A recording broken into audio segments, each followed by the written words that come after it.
Buenos días, queridos amigos de la Fábrica de la Ciencia. Hoy nos visita el egiptólogo José Llull para hablarnos de astronomía en el Antiguo Egipto. Vamos a analizar el mundo de la cosmogonía egipcia.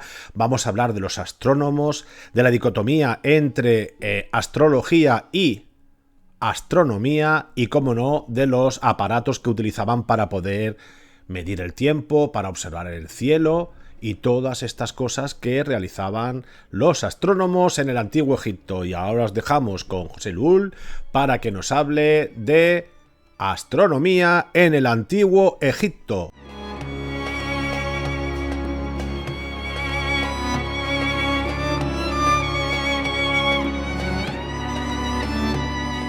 Buenos días, queridos amigos de la Fábrica de la Ciencia. Hoy estamos de suerte, de enhorabuena, porque vamos a unir dos especialidades muy habituales en la Fábrica de la Ciencia.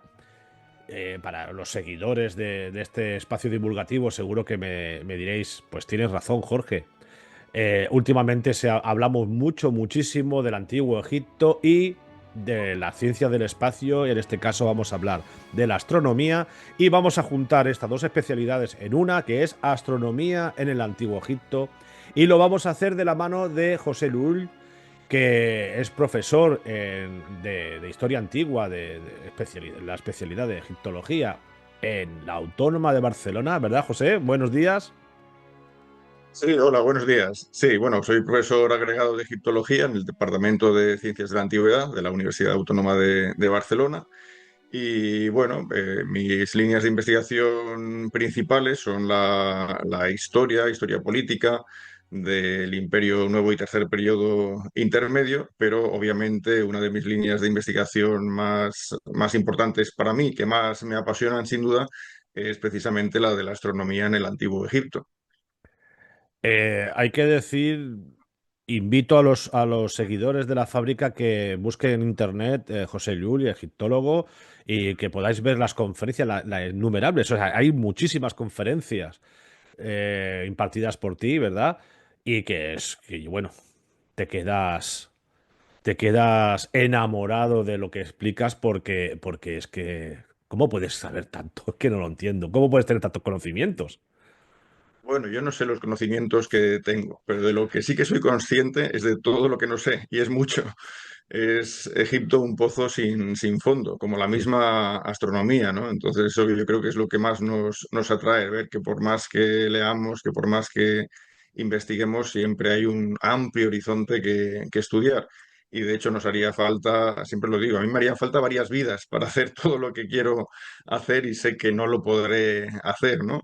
Entonces, bueno, es ir paso a paso, desarrollar trabajos, desarrollar conocimientos. A mí me gusta también, por supuesto, participar de la transferencia de ese conocimiento, intentar introducir el gusanillo de la egiptología o de la astronomía en su caso, a aquellos que puedan estar interesados. Yo creo que ese es el verdadero legado que a nivel más, entre comillas, universal podemos dejar.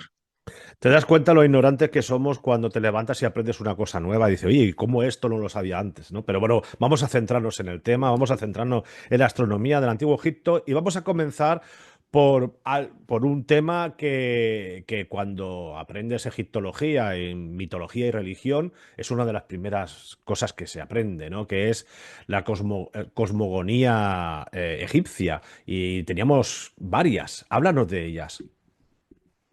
Sí, este es un tema muy interesante, sin duda, porque nos permite acercarnos hacia ese pensamiento egipcio que trasciende más allá de lo religioso, porque nos permite observar cuál es su idea de la estructura del universo. Entonces, en ese sentido, sí que es un tema que me interesa, porque, bueno, aunque es cierto que existen diversas cosmogonías en el Antiguo Egipto, podemos decir, reduciéndola a la esencia, que cada gran centro religioso tiene su cosmogonía particular, porque cada gran centro religioso, cada dios se convierte en el demiurgo en ese instante de la creación, pero aunque esto es así, no cabe duda, sí que hay unos elementos comunes en la mayoría de las cosmogonías, con lo cual podemos concluir que más allá de los procesos creativos diferentes entre esas cosmogonías, la estructura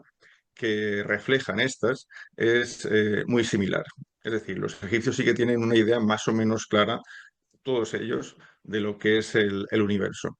Entonces, teniendo esto en cuenta, obviamente la cosmogonía heliopolitana es la que podemos tomar como referencia, sin duda porque es de las que tenemos documentadas la más antigua y también porque el conocimiento que tenemos sobre ella es bastante amplio. Hay muchos textos que nos hablan de ella, con lo cual podemos hablar de ese proceso creativo. Entonces, por ejemplo, en este caso hay una cuestión que siempre me ha fascinado y es conocer qué es lo que los egipcios creían que había antes de la misma creación. Claro, esto son palabras mayores, ¿no? Imaginémonos que ahora estuviéramos en el mundo ya de la astrofísica y quisiéramos explicar lo que hay antes de la gran explosión. Entonces nos metemos en un tema extremadamente complejo y a la vez que abstracto. Entonces, claro, los egipcios, ¿cómo desarrollan esta idea de lo precreacional, del mundo precreacional? Como bien sabemos, ellos hablan de un Nun, que generalmente se ha traducido como océano primordial y que, bueno, más adelante incluso lo podríamos traducir como el abismo. Entonces, ¿qué es el Nun? Si seguimos con esa teoría de océano primordial, pues el Nun es un espacio acuoso, diríamos, un espacio infinito, pero lo que me interesa son las características esenciales que sí que se pueden reconocer en ese Nun. Entonces, los egipcios nos dicen que es un mundo oscuro. Bueno, esto está bien saberlo, porque un mundo oscuro significa que es un mundo sin vida. La luz, al fin y al cabo, es un indicador de la vida. Pero es que además podríamos añadir, por ejemplo, referencias de otros textos muy, muy posteriores que hacen referencia a esa oscuridad del Nun y se explica que es aún más oscuro que la Duat. Mira que la Duat es oscura, al menos en aquellas partes que no son iluminadas por la corte solar. Entonces es un mundo muy oscuro, también hablan de que es un mundo inerte, es decir, no hay movimiento en el Nun, también es una característica muy atractiva porque, como podemos entender, el movimiento implica vida, animales en movimiento, astros en movimiento, de algún modo esto implica ya vida o un mundo creado. Pero no, ese nun es inerte. También, por ejemplo, otra característica que dan ellos es que el nun es un mundo silencioso. Obviamente ha de ser silencioso. Cualquier ruido, cualquier sonido sería asimilable a un mundo ya creado, ¿no? Entonces, de algún modo, es lo más parecido a la nada absoluta que un egipcio podía explicar. El término de la nada absoluta es extremadamente abstracto en una mentalidad de personas de hace 5.000 años. Es imposible, ¿no? Definir algo así. Por lo tanto, estas características del Nun yo creo que corresponden muy bien a esa idea de un mundo precreacional en el que no hay absolutamente nada, es oscuro, es silencioso, es inerte. Bueno, pues eso es un elemento que podemos decir comparten todas estas cosmogonías egipcias en general. Claro, a partir de aquí ya viene lo que es la creación, cómo surge el elemento creativo. De algún modo, la esencia del demiurgo ya estaba en el Nun. Hay un texto que me gusta mucho que es, bueno, precisamente del libro de la salida al día o libro de los muertos, es el capítulo 175, en el que se habla del final del universo, pero que deja constancia de un hecho, y es que el demiurgo, en su esencia, ya está en forma de serpientes en ese Nun. De modo que en un momento dado, esa esencia del demiurgo se conjuga para crearlo y a su vez él proceder a la creación del mundo a través de esa primera colina primordial y todo lo que vendrá después.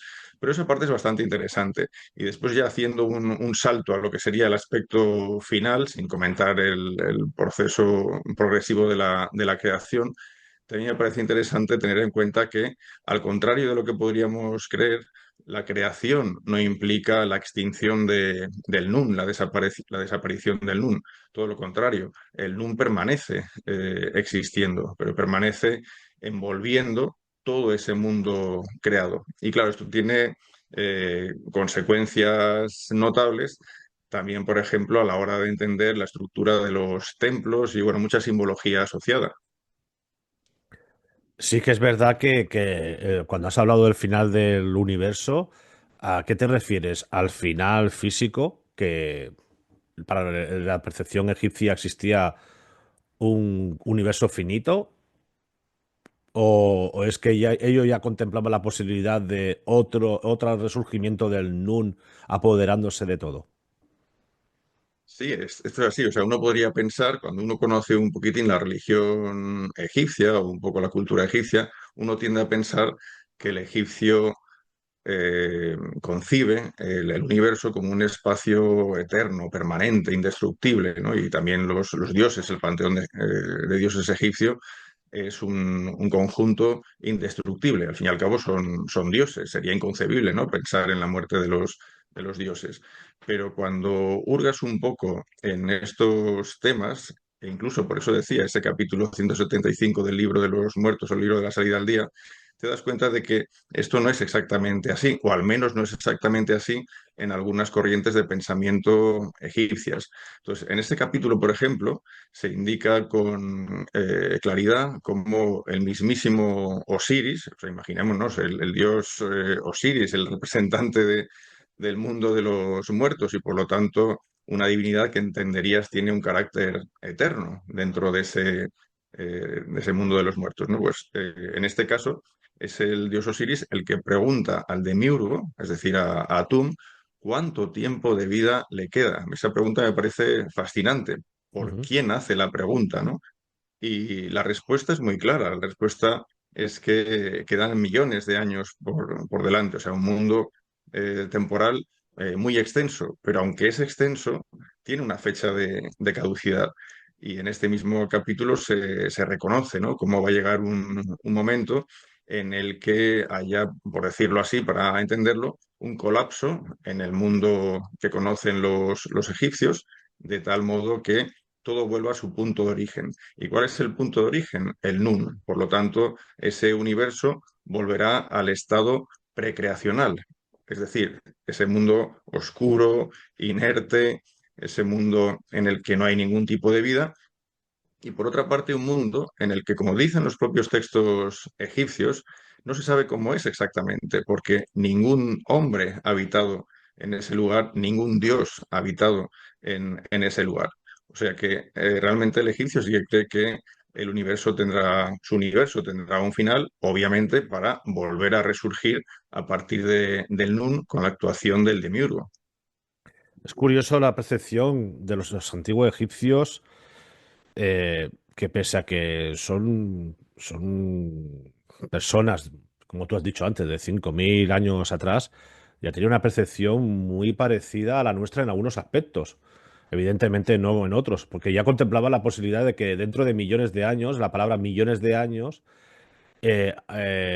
asociado también a la arquitectura de los templos, pues podríamos estar hablando de personas que contemplaban la posibilidad de que el universo tiene un final, pero muy a largo plazo. En cambio, en otras culturas, la creación del universo, por ejemplo, por parte de Demiurgo, está hablando de miles de años solamente, pocos años, pocos miles de años. En cambio, los egipcios ya hablaban de millones, o sea, se aproximan bastante a nuestra realidad empírica que nos ofrece la ciencia. Pero bueno, vamos a continuar, vamos a hablar ahora de estos pensadores, estos conocedores del cosmos, los astrónomos. Vamos a hablar de los astrónomos de los primeros periodos. ¿Qué sabemos de ellos? Bueno, digamos que a ver, es difícil realmente identificar al astrónomo egipcio, sobre todo cuando nos vamos a las fechas más antiguas. Aparecen con gran claridad cuando sus propios títulos, sus propios cargos, los identifican con lo que nosotros, bueno, traducimos como astrónomos o sacerdotes astrónomos. pero sin duda ya en el Imperio Antiguo existían astrónomos asociados a los templos egipcios.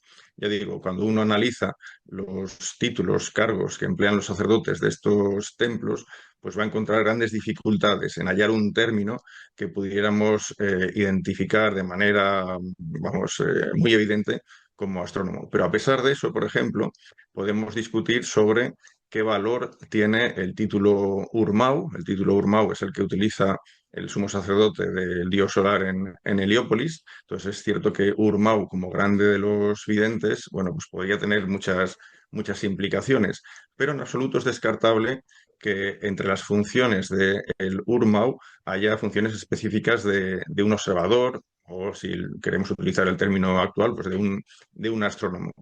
Y una manera de intentar corroborar que esto es así es que, bueno, pues cuando yo he ido, por ejemplo, sacando información sobre los astrónomos de distintas épocas, me he dado cuenta que en muchos casos el Urmau sí que tiene actividades propias de un astrónomo o usa también títulos asociados a un astrónomo. Entonces, quizás sea casual, es difícil afirmarlo, pero si no es casual, podría ser un indicativo de que el Urmau, entre múltiples funciones, también tendría las de el observador de la bóveda celeste, bien sea del Sol, dado que su cometido es ser sumo sacerdote del dios solar en Heliópolis, o bien sea del mundo celeste nocturno. Pero esto sería bastante factible, es impensable, ¿no? En una civilización como la egipcia y en ese primer gran desarrollo que es el mundo del Imperio Antiguo, que no existieran astrónomos. Cuando ya llegamos a la, por ejemplo, quinta dinastía, entonces ya las cosas se van clarificando mucho mejor porque tenemos textos que incluso nos hablan de la disposición de los vigilantes, hemos de entender vigilantes del cielo, en las terrazas de los templos. Por ejemplo, tenemos los papiros de Neferit Karakakay, que es de la quinta dinastía, donde se especifica cuál es la disposición de estos vigilantes en los extremos de la terraza, como pues para vigilar los meridianos celestes y el movimiento de las estrellas. Esto es lo que podemos deducir a partir de esos títulos. O ya, por ejemplo, también en esta época, entre la quinta y sexta dinastía, tenemos algunos sacerdotes que entre sus cargos aparecen el de conocedor de los secretos del cielo, por ejemplo. Entonces, bueno, pues podemos sospechar que ese conocimiento nos llevaría también al ámbito celeste. Entonces, aquí digamos que podemos tener dudas sobre la identificación de esos astrónomos, aunque ya digo, es evidente que los hay, pero a partir del Imperio Medio ya todo cambia, ya tenemos títulos que después vamos a corroborar una y mil veces, como el de los Unuti o Unutiu, que es el título más común para los astrónomos egipcios, y esto ya empezamos a verlo desde ese Imperio Medio. Tenemos, por ejemplo, los Iriat en Ureshu, que serían los encargados de la vigilancia. Esos encargados de la vigilancia otra vez, son vigilantes del cielo y a partir de aquí empezamos a hallar a los primeros Unutiu, los primeros astrónomos identificados con ese título. Durante el Imperio Nuevo, bueno, pues son un montón los que tenemos reconocidos y esta vez ya, sí, por supuesto, con plenas garantías, gracias al uso de este título. Es cierto que hay muchas variantes del título que traducimos como astrónomo, pero bueno, este es el más común. Y así podríamos ya extendernos a lo largo de toda la historia de Egipto, hasta la época tolemaica, donde la presencia de los astrónomos en el contexto de los templos egipcios es una constante.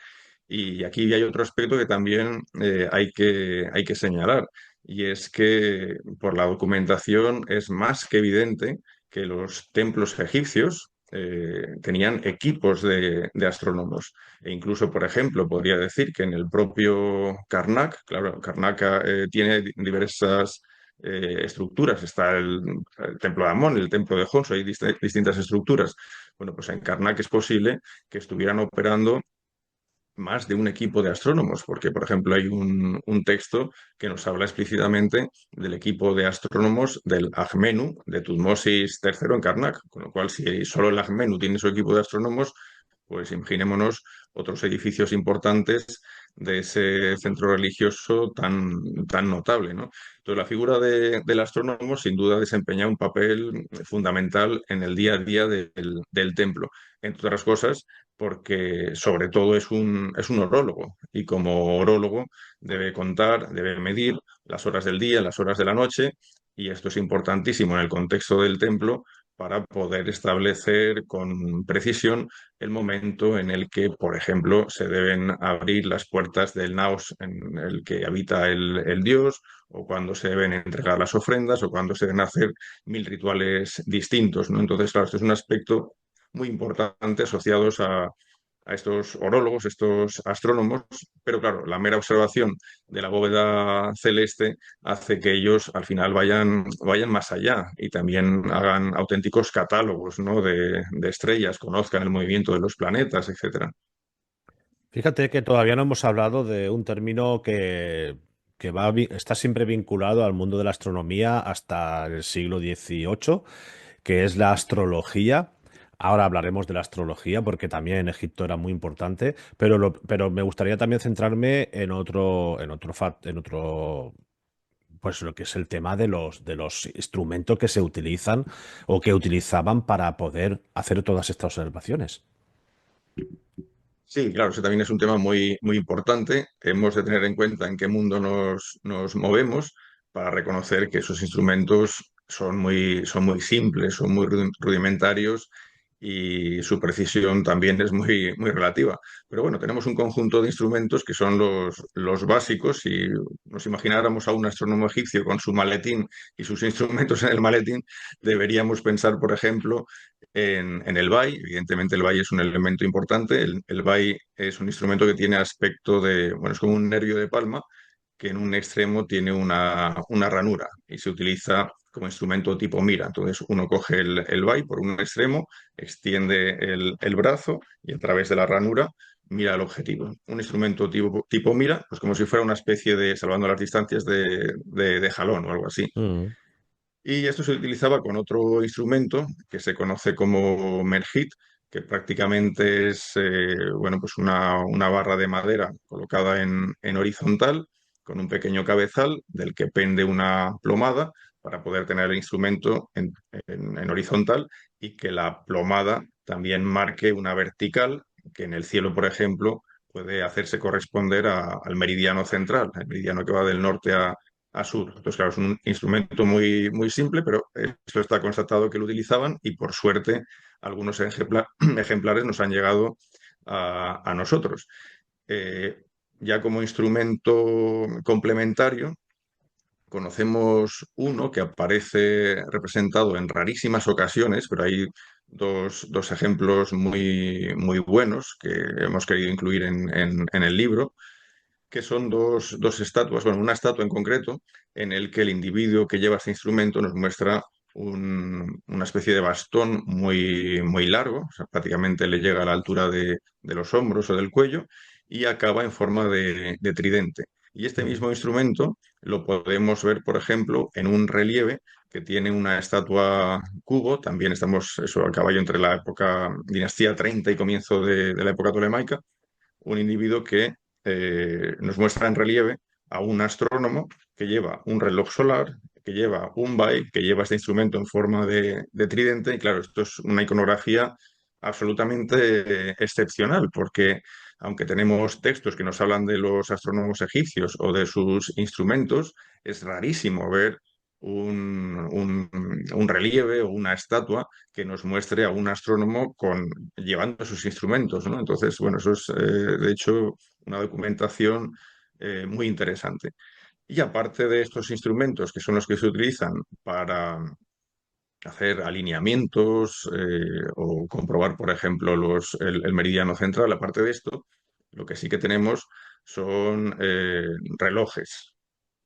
Ya habían sean tablas estelares. Entonces, como tablas estelares, tenemos los llamados relojes estelares diagonales, o por ejemplo los relojes ramésidas, que funcionan de otro modo, pero básicamente son como tablas de estrellas que indican en qué momento una estrella cruza el meridiano central o en qué momento una estrella tiene su orto y todo esto, por supuesto, asociado a unos meses, unas décadas, unas horas nocturnas concretas que van a servir de referencia al astrónomo, de modo que cuando ve esa estrella en tal o cual posición, sabrá qué hora es en la noche. Entonces, claro, estos son instrumentos que nos vienen de maravilla para entrar en otro mundo, que es el del conocimiento de las estrellas o del cielo egipcio, que sin duda es un mundo también fascinante. Y aparte, por ejemplo, más allá de lo que son tablas estelares que sirven a modo de relojes estelares, tenemos también distintos tipos de relojes de sol y de sombra. Aquí ellos, bueno, pues fueron desarrollando a lo largo de los siglos varios modelos, desde el más simple, que es muy parecido al Merhit, también con la plomada, pero ya en la barra horizontal, indicando una serie de escalas, al menos para cubrir las 8 o 10 horas centrales del día. Sería el modelo más antiguo. Y después tenemos modelos más recientes, sobre todo en el primer milenio, donde ese mismo reloj lo que hace es incluir una superficie inclinada que permita poder contabilizar más horas del día, porque si tenemos una superficie horizontal, entendemos perfectamente que cuando sale el sol, la sombra es tan larga que se va más allá de las escalas de esa barra horizontal. Entonces, esos relojes antiguos solo podían medir las horas centrales. En cambio, este nuevo sistema te permite ir un poquitín más allá y también, por ejemplo, te permite tener en cuenta que la posición del Sol a lo largo del año varía y por lo tanto las sombras también van a variar. Esto difícilmente podía ser corregido con los relojes más antiguos, pero en estos últimos, por ejemplo, sí que podía ser mejor medido, ¿no? Y bueno, más allá de esto, por ejemplo, también los astrónomos egipcios hicieron uso de las clepsidras. Esto también es un tema fascinante, el de las Ujú. clepsidras. No es que sean instrumentos muy precisos, aquí hay que saber muy bien cuál ha de ser la inclinación interna de ese cubo que tiene la clepsidra, ¿no? Para que la presión sea la adecuada, para que el ritmo de salida del flujo de agua sea constante y el paso de las horas sea bien medido. Esto es muy difícil, ¿no? Entonces los egipcios no es que tuvieran clepsidras ultra precisas ni mucho menos, pero bueno, sí que tuvieron un acercamiento, eh, bueno, pues notable, ¿no? A lo que sería un reloj de agua de cierta precisión. Y en este caso, por ejemplo, sabemos que ellos utilizaban las clepsidras incluso por la noche. En Egipto, bueno, la verdad es que es raro ver un Egipto por la noche que esté nublado, no es muy Ujú. común, pero en ese caso ellos también necesitaban tener un reloj que les facilitara medir las horas si no podían ver las estrellas. Entonces sabemos que el uso de la clepsidra en realidad fue mucho más extendido, estuviese nublado o no. Y esto no es una suposición, es que tenemos hasta clepsidras que contienen inscripciones que advierten de este hecho, de que si está nublado y no se pueden ver los decanos, este es el instrumento que se puede utilizar. Y bueno, esto es un gran legado que dejaron los antiguos egipcios.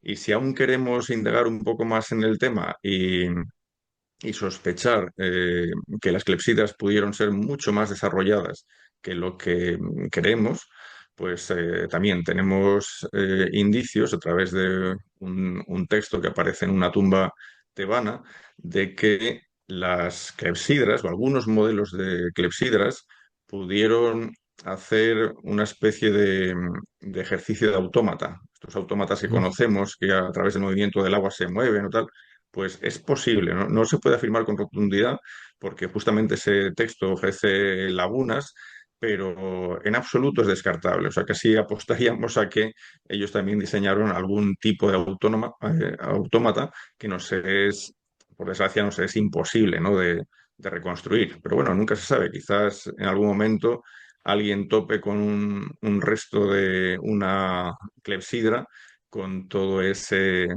instrumental añadido, ¿no? Que es el que justamente no desconocemos, pero que podemos sospechar. Qué interesante todo lo que estás explicando hasta ahora, la verdad.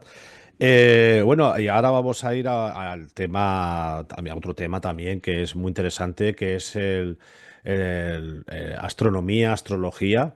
que como he dicho antes, hasta el siglo XVIII, pues era prácticamente lo mismo, pero tenía diferentes funciones. La astronomía se basaba más en el control de los cultivos, en el control de lo que has dicho antes, del calendario de rituales.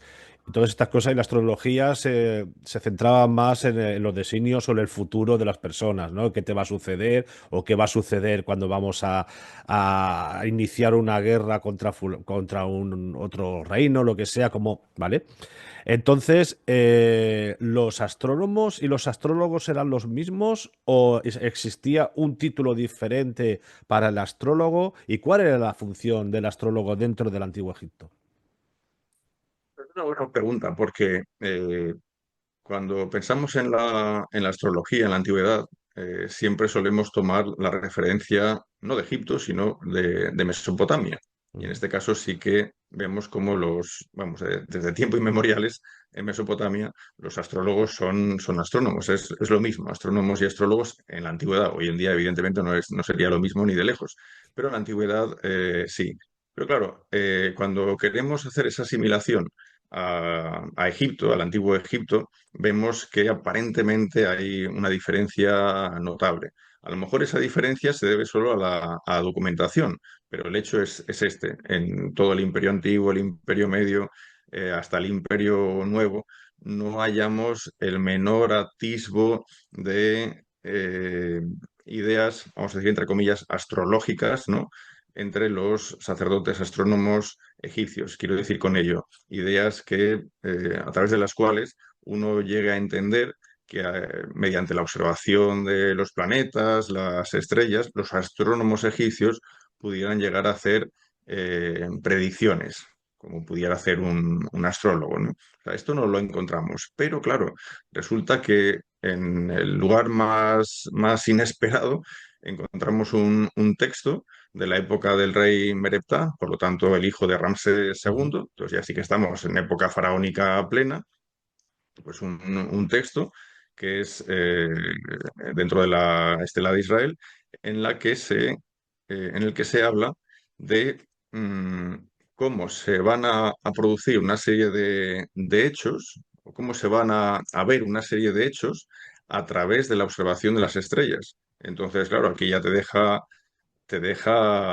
clarísimo que los egipcios entienden que a través de la observación de las estrellas, pues viendo sus movimientos, sus posiciones, lo que sea, claro, esto no lo dice el texto, pero a través de ellos van a ser capaces de verificar qué acontecimiento va a producirse en un futuro. Entonces, claro, esto ya es otra cosa, esto ya es un proceso de adivinación que se aleja de todo lo que hemos visto hasta ese momento en la documentación que clasificamos como documentación astronómica egipcia, que básicamente tiene que ver con estos relojes estelares a los que hacía mención antes. Entonces, claro, esto nos abre una puerta tremendamente interesante, porque si en un texto monumental como es ese se hace esa referencia explícita a un hecho que por otra parte desconocíamos con anterioridad, bueno, pues quizás es un problema de documentación y quizás sí que los egipcios ya tenían una tradición en ese sentido. Entonces, es cierto que hay una gran laguna de conocimiento sobre esta temática, pero cuando ya llegamos al primer milenio, época tardía, la situación cambia por completo y vamos a empezar a encontrar textos, muchos de ellos por influencia mesopotámica, donde ya veamos esa introducción paulatina, que bueno, en época ya tolemaica romana, pues es increíble, es enorme la cantidad de textos que hay que nos llevan a la astrología horoscópica, ¿no? Entonces, esto también es muy, muy interesante ver el proceso. Y claro, cuando llegamos a esa época grecorromana, donde sí que se practica la astrología en el recinto de los templos, quiero decir, eh, vemos que esos astrónomos, esos sacerdotes, se siguen llamando como los más antiguos, ¿no? No cambia la denominación, pero por ejemplo, también podemos comprobar cómo los términos matemáticos, astrólogos o astrónomo se utilizan sin hacer diferenciación entre ellos. Pero claro, esto es lógico. Pensemos, por ejemplo, en un buen astrólogo del siglo I después de Cristo en el Egipto romano. Pensemos por un momento en ellos. Claro, el astrólogo necesita hacer una carta astral. El astrólogo, por lo tanto, necesita saber en qué posición estaban los planetas visibles cuando tal o cual persona había nacido. Necesita saber en qué constelaciones zodiacales estaban esos planetas. Claro, esto como lo sabe, tendrá que hacer cálculos. Si tiene que hacer cálculos, tendrá que tener un conocimiento de mecánica celeste, conocimientos matemáticos. Es decir, aquí ya entramos desde la astrología, vemos cómo tienen la necesidad de tener los conocimientos de lo que nosotros diríamos de un astrónomo, ¿no? Entonces, por esta cuestión, el astrólogo de aquella época conjuga todo ese horizonte de conocimientos que hace que no haya diferencia entre el astrólogo y el astrónomo. De hecho, por ejemplo, para esa época es muy interesante ver cómo hay tablas extensas de posiciones de planetas, con todo tipo de información precisa, ya digo, mecánica celeste, matemática, que solo son eso, y uno dice, bueno, ¿y esto para qué lo querían?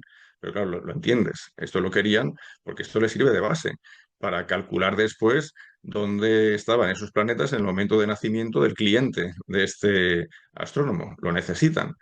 Y después, por supuesto, también encuentras textos mucho más básicos donde simplemente se está indicando en qué día, en qué mes, en qué momento nació tal o cual persona. Claro, porque necesita combinar ambos datos para hacer esas cartas astrales. O incluso ataúdes. Por ejemplo, hay uno muy famoso, el de Jeter, que es un personaje que murió en el año 125 y en el propio ataúd vemos, como es típico, ¿no? La diosa Nut, alrededor de la diosa Nut, toda una serie de constelaciones zodiacales, sustituyendo aquellos decanos que hubieran plasmado en ese contexto iconográfico los egipcios de la época faraónica plena. Bueno, pues en ese contexto vemos inscripciones en las que se indica el momento en el que este Jeter nació. Es como decir, me llevó mi carta astral al momento de la muerte.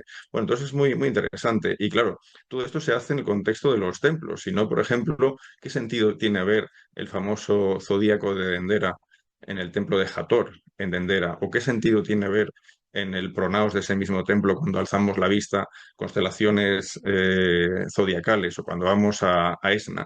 O sea, ¿por qué han entrado esas constelaciones zodiacales en un contexto iconográfico egipcio? Pues esta es la demostración de que en ese proceso de asimilación de las creencias astrológicas se adaptan esas constelaciones zodiacales que son de origen mesopotámico, pero en el contexto de un templo. Esto es sin duda fascinante. Entonces vemos que no hay diferencia.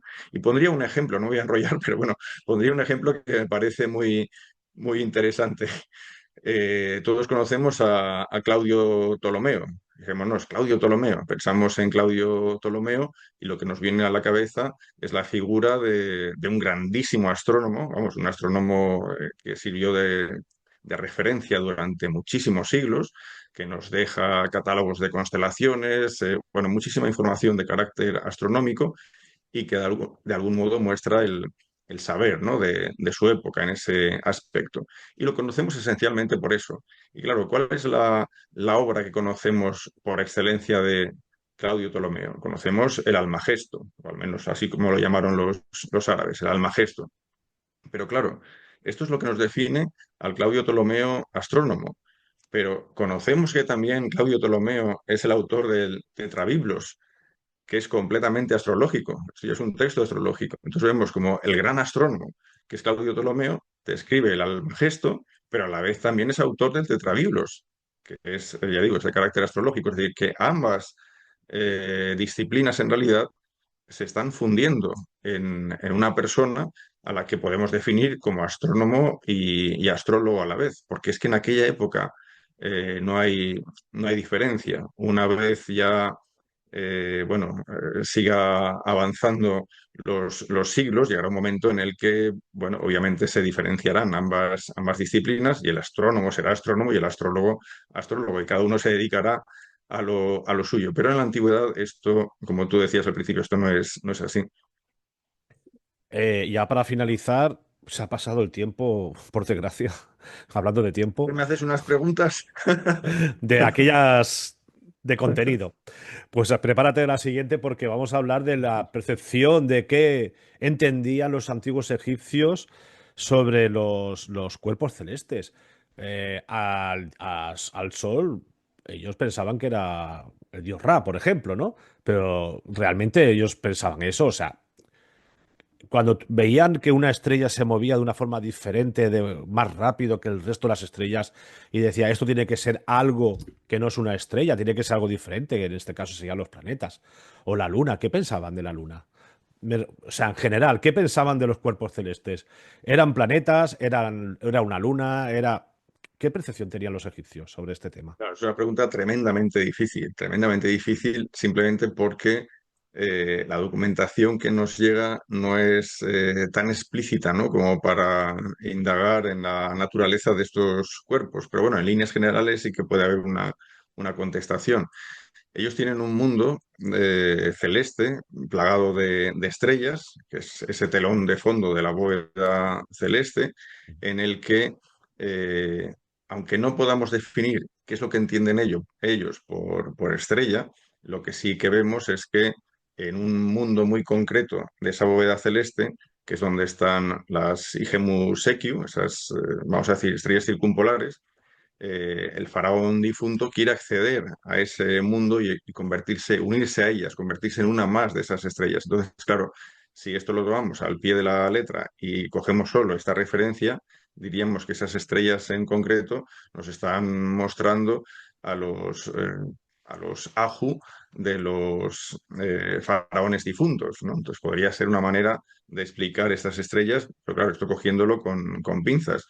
Pero claro, ellos se dan cuenta, evidentemente, como dices, ¿no? Que hay otros cuerpos que se mueven respecto a ese telón de fondo que son las estrellas, los planetas visibles. Y sin duda en el Imperio Antiguo ya los conocían, aunque la documentación nos lleva un poco más posteriormente, hacia el Imperio Medio más o menos, o finales del primer periodo, para tener ya identificados estos planetas.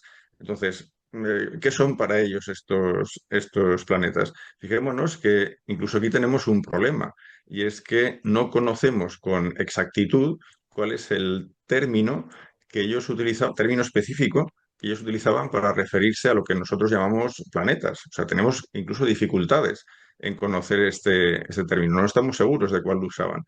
Pero si vamos a épocas un poco más posteriores, tenemos referencias que hablan de, por ejemplo, de las estrellas vivientes. Claro, las estrellas vivientes son los planetas, son la Luna, quizás el Sol, ¿no? Porque al moverse respecto al telón de fondo, bueno, pues tienen su vida propia. Pero claro, ¿qué son para ellos estos cuerpos?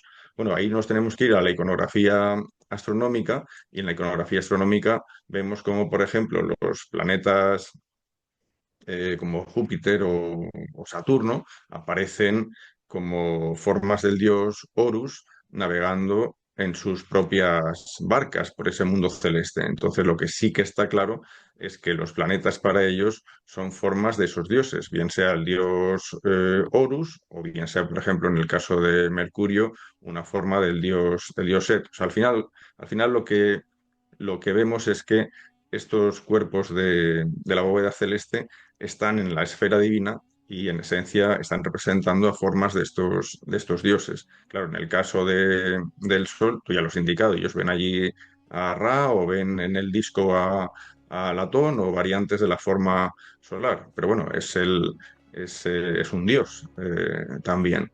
Entonces, en el mundo antiguo, esto en realidad siempre fue así. El mundo celeste era un mundo inalcanzable, era un mundo que se comprendía también con dificultad, un mundo en el que podían surgir elementos que creaban incertidumbre, fueran cometas o fueran eclipses o fueran incluso estrellas fugaces. Es un mundo celeste y en él solo podían habitar los dioses. Todos estos cuerpos, en esencia, han de ser formas de estos dioses. Bueno, pues lo vamos a dejar aquí. Os recomiendo que ya tenemos la traducción al español del libro Astronomía en el Antiguo Egipto, que tú eres coautor junto a Juan Antonio Belmonte, que lo tendremos, a Juan Antonio lo tendremos la semana que viene para seguir hablando de la astronomía del Antiguo Egipto. Pero el tiempo se ha acabado. Ha sido un enorme placer tenerte como colaborador y amigo de la Fábrica de la Ciencia. Y espero verte pronto para hablar porque hay otro tema que me encanta, que es la edad de las pirámides. ¿Qué te parece? Estupendo. Pues Pues bueno, encantado también haber estado aquí. muchísimas gracias, José, y nos vemos pronto. Un saludo. Un saludo, que vaya muy bien. Hasta Chao, pronto. chao. Bueno.